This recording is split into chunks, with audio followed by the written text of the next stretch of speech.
오늘 본문의 말씀 우리가 잘 아는 말씀이에요.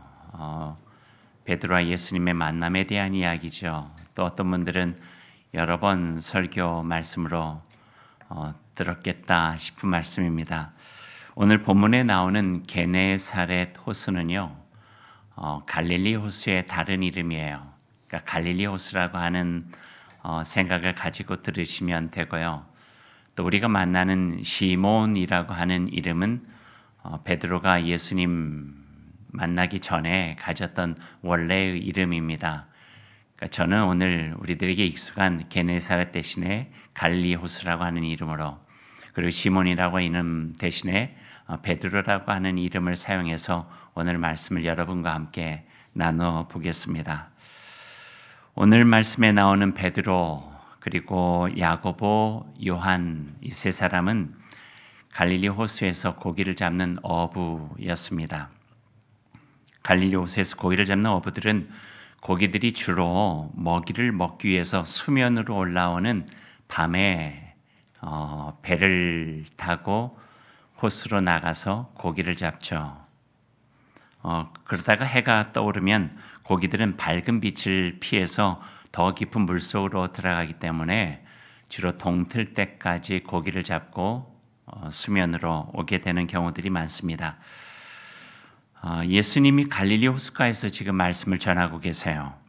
예수님의 이름이 갈릴리 지역에 어느 정도 유명해지셨어요. 그러다 보니 사람들이 예수님이 가는 곳을 따라 몰려오게 되었죠. 사람의 물결로 넘쳐나게 된 거예요. 예수님이 갈릴리 호수에 오늘 말씀을 전하시는 날도 마찬가지입니다. 사람들이 너무 많이 모여서 육지에서는 그 사람들의 이렇게 밀려가지고 말씀을 제대로 전할 수가 없게 된 거예요. 그래서 마침 고기잡이를 마치고 돌아온 배가 두 척 있는 걸 보고 두 척 중에 한 척에다 부탁해서 조금 무트로 물속으로 이렇게 띄워놓고 거기서 말씀을 전하면 좋겠다, 예수님께 생각하신 것 같아요. 그래서 그 부탁을 하게 됩니다. 그 배는 시몬의 배라 오늘 성경은 이야기하고 있죠. 말하자면 베드로가 밤새도록 고기를 잡았던 배였던 것이죠. 오늘 본문 누가복음 5장 1, 2, 3절에 대한 내용을 제가 말씀드렸어요. 잠깐 베드로와 예수님에 대한 이야기를 좀 해볼까요? 오늘 대면이 예수님과 베드로의 첫 대면은 아닌 것 같아요. 베드로가 예수님에 대한 이야기도 계속 가버나움 회당에서 전하실 때도 들었던 것 같고요.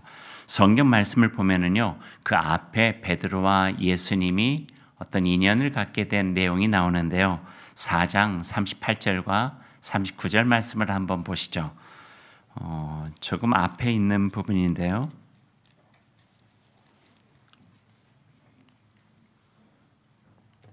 38절 말씀, 39절 말씀 같이 읽어볼까요? 예수께서 일어나 회당에서 나가사 시몬의 집에 들어가시니 시몬의 장모가 중한 열병을 앓고 있는지라 사람들이 그를 위하여 예수께 구하니 예수께서 가까이 가서 열병을 꾸짖으신데 병이 떠나고 여자가 곧 일어나 그들에게 수종드니라. 시몬 베드로죠. 베드로의 장모가 아팠어요. 중한 열병에 걸렸는데 예수님께서 치료해 주셨다 하는 거예요. 이 이야기를 근거로 해서 어떤 신학자는요, 예수님이 가버나움 지역에 머무르실 때는 그 장모의 집에 머무셨던 게 아닐까, 이런 추측을 하는 분도 있습니다. 그 일로 인해서 베드로는 자신의 장모의 병을 치료해 준 예수님께 어느 정도는 그 마음에 고마운 마음을 지니고 있었을 것 같아요. 그리고 그 고마운 마음은 베드로에게 이런 마음도 주었겠죠. 기회가 된다면 예수님께 나도 그 고마움을 표현할 수 있는 그런 기회가 있으면 좋겠다, 이런 생각도 했을 것 같아요. 그런 고마움은 예수님께서 말씀을 전하기 위해서 베드로, 당신의 배가 필요하다 하시니 밤새도록 노동에 피곤하고 아무것도 잡지 못해서 허망한 마음으로 그물을 싣고 있었지만 예수님의 말씀을 거절하지 못하고 배에 예수님을 태우고 말씀을 전하기 좋은 위치까지 배를 저어 갔을 것이라 생각이 됩니다. 조금은 상상이 필요해요. 한번 그림을 그려보실래요? 갈릴리 호수가 있어요. 사람들이 많이 몰려왔어요. 거기서 사람이 밀려가지고 인파 속에서 말씀을 전하기가 힘드셨던 거예요. 그래서 베드로가 있었던 그 배에 부탁을 하신 거죠.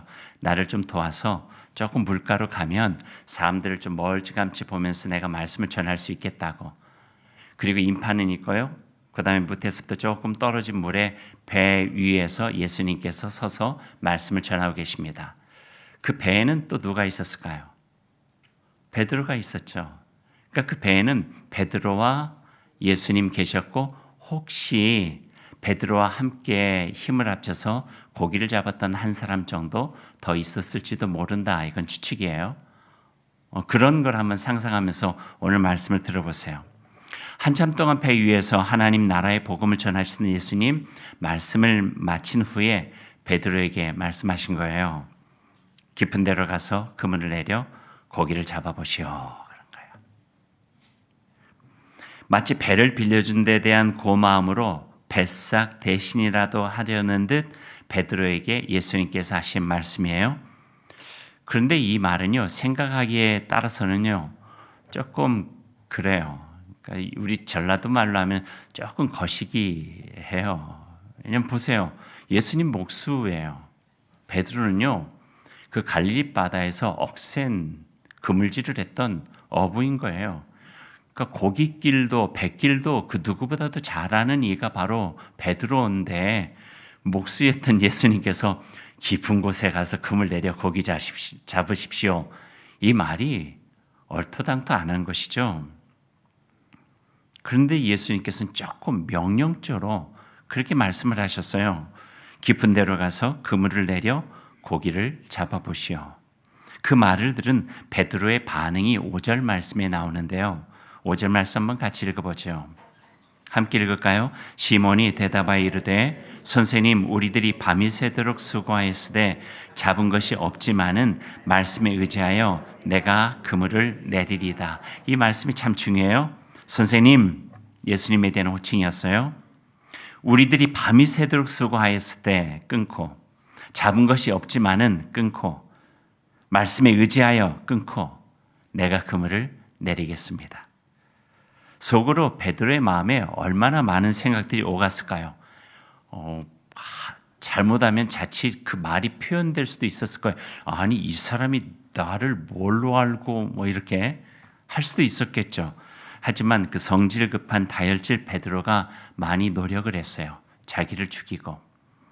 예수님께 받은 은혜도 있으니 함부로 할 수 있는 것도 아니기에 가장 정중하게 신뢰가 되지 않는 모습으로 말을 꺼낸 것이죠.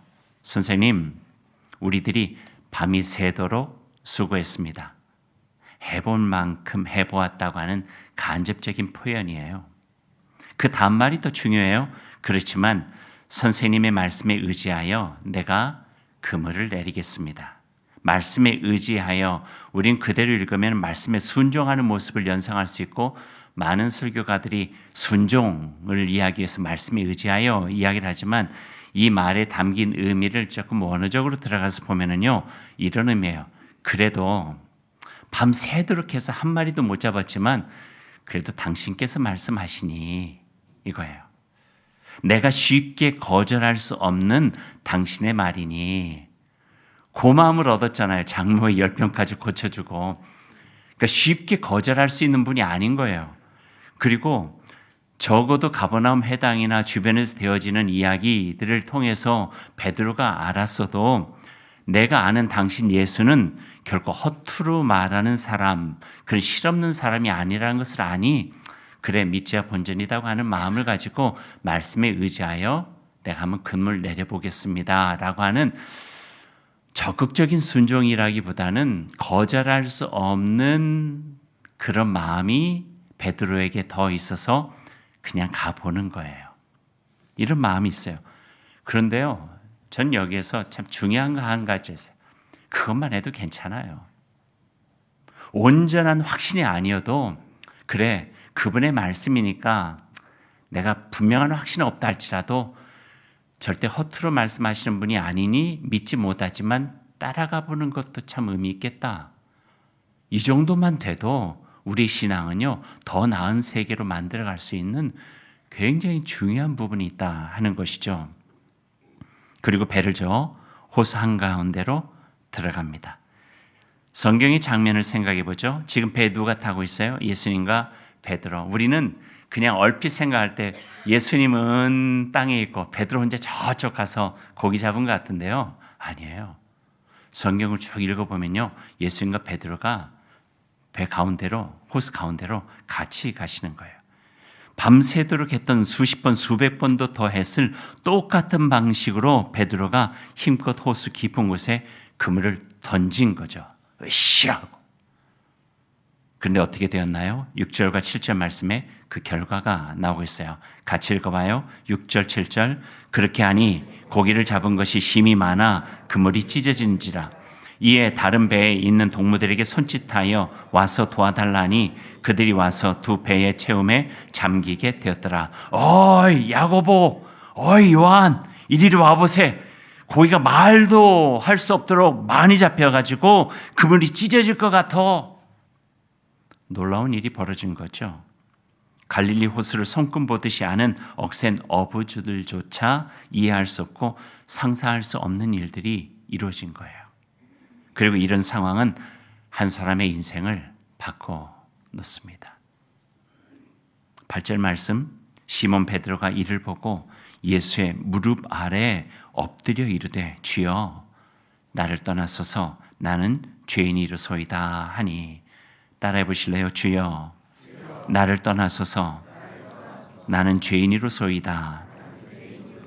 베드로, 시몬 베드로 상상할 수 없는 일 앞에서 무너졌어요. 오늘 본문에서는 다 읽을 수 없는 베드로의 속마음을 조금 들여다볼 필요가 있을 것 같아요. 장모의 병을 고쳐준 분, 어느 정도 귀한 말씀을 전하는 분, 베드로에게 예수님은 그 정도 그런 분이셨어요. 그래서 호칭도 존경의 의미를 담아서 선생님이라고 불렀죠. 그러나 그의 마음이 바뀌고 예수님을 대하는 태도가 달라지게 됩니다. 왜요? 고기가 많이 잡혀서요? 아니에요. 자신에게 엄청난 수입을 줄 수 있는 분이기 때문에요? 아니에요. 병 고침과 말씀을 통해서 자신 안에 저분이 누구지? 저분이 누구지? 복잡하고 혼잡했던 생각에 과연 이분이 누굴까 하던 질문이 이제 이 사건으로 인해서 확신을 갖게 된 거예요. 그래서 호칭이 바뀐 거죠. 주님, 주여, 퀴리오스, 나의 주인 되시는 분입니다. 나를 떠나서서 나는 죄인입니다. 복잡했던 마음의 한 가지 깨달음이 베드로의 영혼을 관통하면서 그의 마음에 확신을 준 거예요. 이분은 그저 우리에게 많은 것을 가르쳐 주시는 선생이 아니라 호수 밑까지도 다스리시는 메시아이시구나. 깊은 깨달음과 함께 그분을 바라보니까요, 자신의 온갖 죄가 솟구쳐 오른 거예요. 무릎을 꿇을 수밖에 없었고 깊은 물속까지 다 아시고 다스리시는 이분에게 자신의 속마음까지 다 들켜버린 것 같아 고백할 수밖에 없었죠. 주여, 나는 죄인입니다. 저를 떠나십시오. 베드로의 모습을 본 어부들도 함께 놀라 주님의 대답을 기다립니다. 그때 주님께서 말씀하십니다. 무서워하지 마십시오. 이제부터는 당신이 사람을 취하게 될 것입니다. 예수님의 말씀은 조용하지만 한 사람의 인생을 결정하는 약속이셨어요. 이것을 우리는 이렇게 표현할 수 있어요. 인격적 만남. 들어보셨죠? 인격적 만남. 예수님과의 진정한 인격적 만남이 있을 때 우리는 그와 함께 새로운 삶으로 변화될 수 있다 하는 거죠. 예수님 안에서 자신의 인생을 바꿀 만한 소중한 경험을 통해 새로운 삶으로 나아가는 것, 인격적 만남이에요. 많은 영성가들은 이런 만남이 없이는 우리는 온전한 신앙의 여정을 하기 어렵다 해요. 교회 생활, 인격적 만남 없어도 가능해요. 직분 갖는 거 얼마든지 가능하고요. 모태 신앙 얼마든지요. 하지만 인격적 만남은 한 사람의 인생을 주님과 깊은 그리고 새로운 관계를 통하여서 새로운 인생의 여정으로 나아갈 수 있도록 도와주신다 하는 것입니다. 왜냐하면 신앙의 여정은 결코 내 힘으로 갈 수 있는 게 아니에요. 내 뜻으로 세워질 수 있는 것도 아니고요. 내가 넘어설 수 있는 것도 아니에요. 성령님이 도와주시고 예수님께서 우리의 마음을 굳건하게 해주시고 이겨나올 수 있는 용기를 주시고 하나님의 은혜가 내 삶의 모든 무거운 것들을 이겨낼 수 있도록 도와주실 때 비록 주님과 더불어서 주님의 기쁨이 내 기쁨이 되고 주님의 은총 속에서 나의 삶이 새롭게 되고 그 길을 걸어갈 수 있는 거죠. 우리의 힘으로 될 수 있는 게 아니에요. 인생의 성공이요, 노력하면 돼요. 점수도 많이 맞을 수 있고요. 우리의 직장에서의 승진도 될 수도 있고요. 어느 정도 노력한 만큼 땀의 결실도 얻을 수 있어요. 굉장히 소중한 삶의 가치들이에요. 하지만 신앙의 여정, 좁은 길을 기쁨으로 가는 일, 하나님의 나라를 위해서 나를 희생하고 헌신하는 일들, 양보하고 용서하고 원수까지 사랑하고 화해하면서 예수 그리스도가 나의 온전한 주님 되셔서 그분을 바라보면 가는 길은요, 나의 삶으로, 나의 힘으로 될 수 있는 게 아니에요. 나의 능으로, 나의 힘으로 될 수 있는 게 아니라 오직 영으로, 예수 그리스도 영이 우리 안에 있을 때 가능한 길이라고 말씀을 해 주시는 것이죠. 그럼 어떻게 해야 되나요? 오늘 우리에게 주어지는 굉장히 중요한 말 하나가 말씀에 의지하여예요. 말씀에 의지하여. 온전하게 다 믿고 의지하지 않아도 돼요. 그저 나에게 고마운 분이고 나의 인생에 참 중요한 분이니 그분의 말씀을 그대로 따라서 한번 해보려고 하는 애씀과 노력 끝에 만날 수 있는 일. 내가 전날 밤에 수십 번, 수백 번 던져봤지만 예수님과 함께 다시 한번 던져볼 때 나의 삶 가운데 이루어주시는 또 다른 하나님의 역사와 하나님의 은혜가 이루어질 수 있다 하는 것이죠. 밤새도록 수고했고 내가 할 수 있는 모든 것 해보았고 내 생각에는 깊은 곳에 금을 던진다고 고기가 잡힐 리 없지만 그래도 당신의 말씀이니 무시할 수 없는 말씀이니 내가 신앙인이니 그리스도인으로 살아가고 있으니 그 말씀에 의지해서 한 번 더 애써 보겠습니다. 이것이 주님이 나의 주님으로 그분과의 깊이 있는 만남의 자리로 가는 길이요 순종이 제사보다 낫다 말씀해 주시는 하나님의 뜻이 여기에 담겨져 있습니다. 때때로 하나님 우리가 생각하지 못한 일들을 통해서 우리를 부르셔요. 오늘 같은 하나님 능력을 경험하는 기적과 같은 일을 통해서도 부르시지만 때때로 우리 아픔, 절망, 좌절, 무력감, 실패와 같은 일을 통해서도 우리를 부르시는 분이에요. 밤새도록 수고했지만 아무것도 잡은 것이 없지만 말씀에 의지하여 다시 한번 나아가 보겠습니다. 그러니까 우리 절망의 끝에서 하나님의 손 붙잡고 희망의 시작이 되어진다는 거죠. 왜냐하면 우리는 하나님께서 지어주신 분이에요. 그러니까 하나님과 함께 할 때 희망이 있는 거예요. 하나님과 함께 할 때 다시 시작할 수 있는 용기를 낼 수 있는 거예요. 그리고 그 길은 지금까지 우리가 살아왔던 삶의 방식과는 전혀 다른 예수 그리스도와 함께하는 새로운 삶으로 우리가 살아갈 수 있게 되는 것이죠. 안 돼, 안 돼. 나를 묵직하게 누르는 어려움 속에서 주님의 말씀과 사랑으로 다시 일어나는 일들, 이거를 성경에서는 은혜라고 표현하고 있습니다. 그리고 그 은혜 안에서 우리는 주님과 더욱 소중한 관계로 나아갈 수가 있습니다.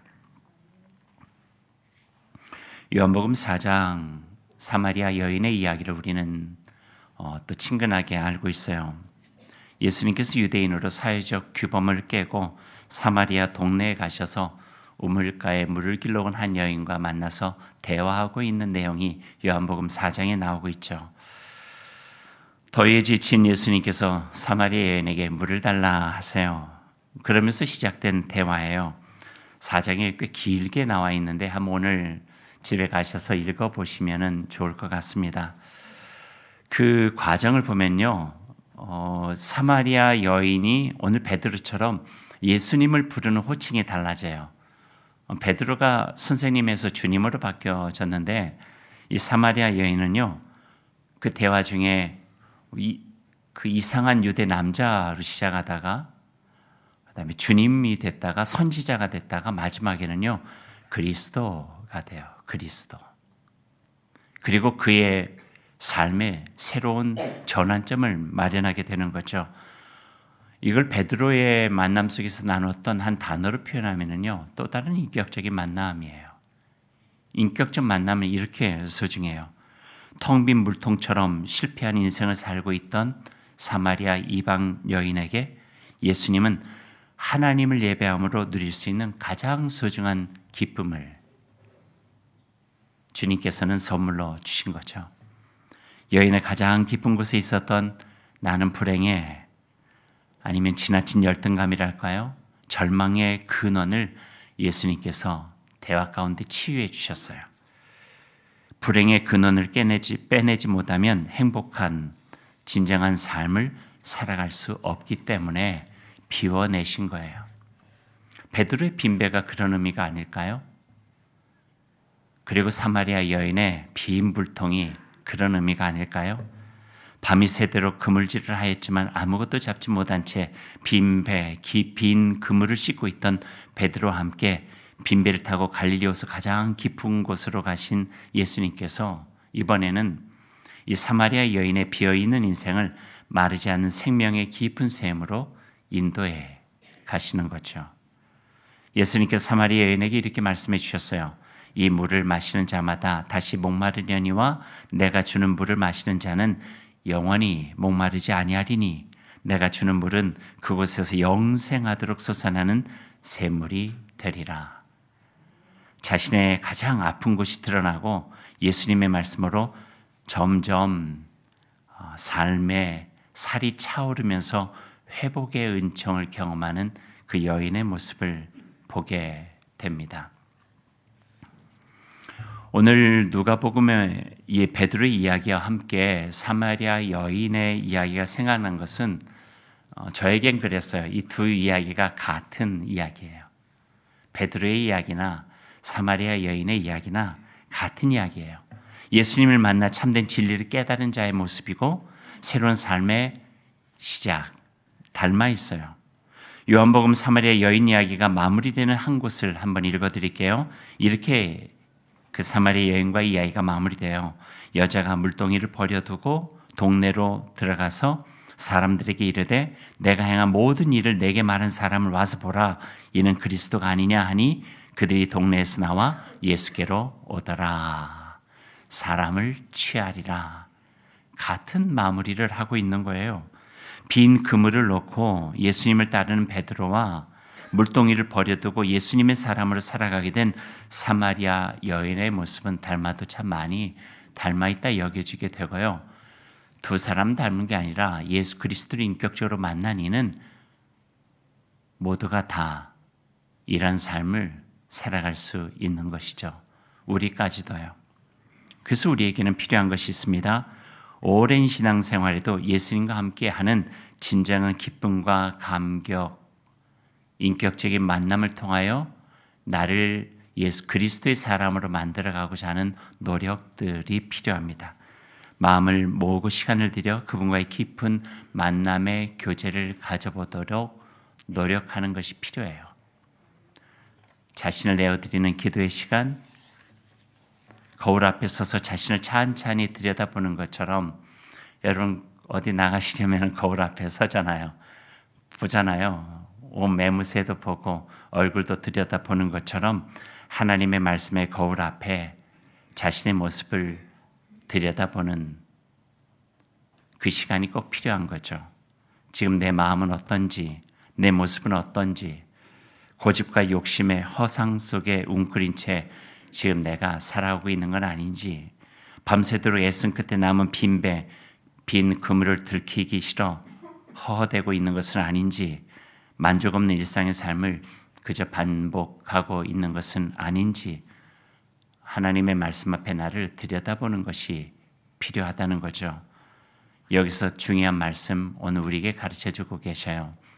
말씀에 의지하여 절대적 순종은 아닐지라도 그저 무시할 수 없는 분의 말씀이요 허투루 말씀하시는 분이 아닌 예수님께서 지금 나를 위해 주시는 말씀에 순종해 보는 거죠. 예수님 앞에 자신을 내려놓는 용기예요. 지금 나를 버티고 있는 거 언제까지 버틸 수 있겠어요? 예수님이 나의 힘이 되어 주시라고 그분에게 맡기고 살아갈 수 있는 믿음의 용기가 필요하다는 것입니다. 그게 인격적 만남이에요. 그 만남이 있을 때 내가 예수 그리스도를 믿는 사람으로서의 존재의 온전함을 경험할 수가 있게 되는 거예요. 그저 그냥 살아가는 것이 아닌 주님과 함께 살아가 깊은 곳이라도 그물을 내리고 생각하지 못하고 상상하지 못했던 하나님의 은총을 경험하면서 주님, 저는 죄인입니다. 저를 떠나십시오. 그럴 때 예수님께서 우리를 향해 들려주시는 말씀, 내가 너를 새로운 삶으로 살아갈 수 있도록 도와주겠다. 이러한 경험들이 우리에게는 필요하다는 것이죠. 바리새인들과 율법학자는요, 그 손에 율법의 망치를 들고 쳤어요. 당신 죄인이요, 죄인이요, 죄인이요. 정죄의 틀이었어요. 근데 예수님은 그 손에요, 율법의 망치가 아니라 은총과 사랑의 빛을 들고 우리의 어두운 그늘까지 다 밝혀주신 거예요. 그러다 보니 내가 내 속에 있는 것을 발견하며 주여 저는 죄인입니다. 나를 떠나소서. 감당할 수 없는 우리들의 마음 앞에 예수님께서는 안아주시면서 우리를 더욱더 새로운 우리가 하나님의 자녀로 살아갈 수 있는 자리로 인도해 주시는 은혜를 경험할 수 있게 되는 것이죠. 이것이 오늘 제가 여러분들과 함께 나누고 싶은 말씀입니다. 주님의 빛을 향해 여러분의 삶을 이렇게 드러내 보십시오. 그리고 여러분을 향하신 하나님의 말씀의 은혜를 경험해 보십시오. 그러면 그 인격적 만남을 통해서 나를 나되게 하시고 예수 그리스도 안에서 새롭게 하시는 하나님의 은혜를 깊이 경험할 수 있게 될 것입니다. 이런 은혜가 우리 가운데 있기를 간절히 소망합니다.